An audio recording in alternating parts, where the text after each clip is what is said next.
You very much. Joining us now is Harley Lippman. He is an executive committee member of the American-Israel Public Affairs Committee. Harley, your reaction to what is happening overseas?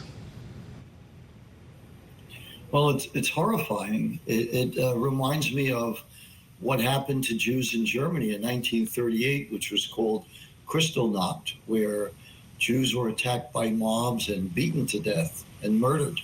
And I think there was 90 some odd Jews murdered during that time. This is something similar. And I think that it's a reflection of society and the world at large, because Jews are the canary in the coal mine. It starts with Jews, but it never ends with Jews. And because Jews speak to tolerance, or anti-Semitism rather speaks to intolerance. So if you're attacking Jews and it starts with Jews, invariably it'll extend to other nationalities, religions, and races. Jews are the easiest target and the most vulnerable, partly because of jealousy. So because it starts with Jews, we have to really be on guard and vigilant to stop it, because it will spread. Hey, Harley, I don't know if you noticed, but in the B-roll in Giles' package, the footage, I saw someone carrying a Trump flag. What did you make of that? Yeah, I noticed that too. Look, it looked like hundreds of people walking, so it's hard to figure out what the motivation was with that person or what it means. So it's hard to guess. But if I were to guess, I'd say probably there are people who feel that Jews in particular are probably safer with Trump. It doesn't mean they necessarily prefer him, but they feel safer with Trump, and that's the only thing that I could infer out of that. Speak to people that are going to say, you're blowing it out of proportion. This was just rowdy fans after a soccer match.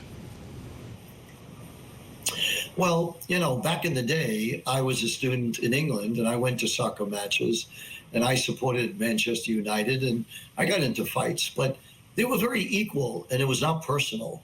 And this is unusual. There are games all the time. This is not blown out of proportion. Why? Show me some other soccer match in Europe where gangs on scooters were hunting down. This is the reports of Dutch citizens and the police, not of Jews, saying that Jews were being hunted down. They saw them wearing the yellow shirt or flag of the Israeli team, the Maccabees. And there were people on scooters with phones coordinating and getting people to join with them when they see Jews. Also, this apparently was organized. These hooligans, call them what you will, anti-Semites, these people who did this planned it in advance. They knew when the Israeli team were leaving. They knew where the exits were.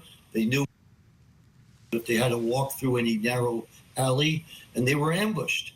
There were groups of pro-Palestinian supporters waiting for them. So this is of a whole different level than just a scuffle between two competitive teams. Harley, how concerned are you that this is, as you say, a symbol of a much bigger problem, as anti-Semitism is on the rise worldwide? And why are Jews being attacked?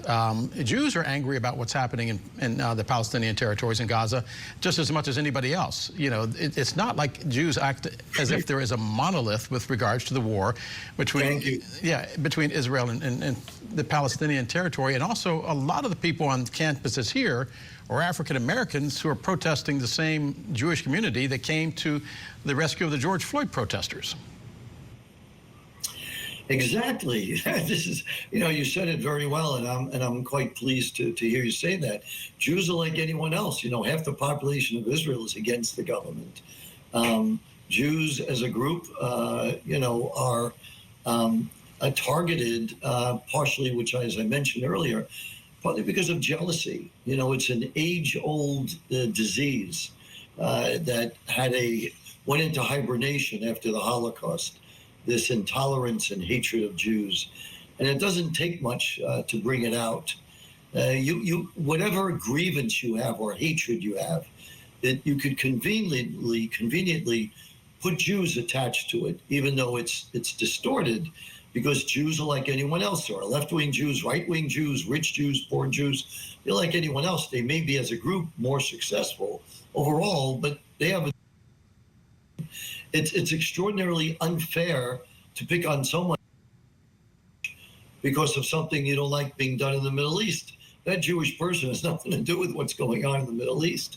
That person who's picking, just venting and picking on some weak, person. And it's an excuse for people to get their anger and outrage. So, for example, if you hate communism or communists, you could point to early communist leaders who happen to be Jewish. Those leaders hated Jews too. They destroyed synagogues because they were atheists. And the same thing with capitalism. If you hate capitalists, you could point. But they're individuals, who happen to be Jewish. As you said, Jews don't act as one group. Jews are as independent as Muslims and any other group. So it just proves how terribly unfair it is to do that. And of course, it's alarming. People want to feel safe. No one wants to be targeted. Muslims, blacks, anybody.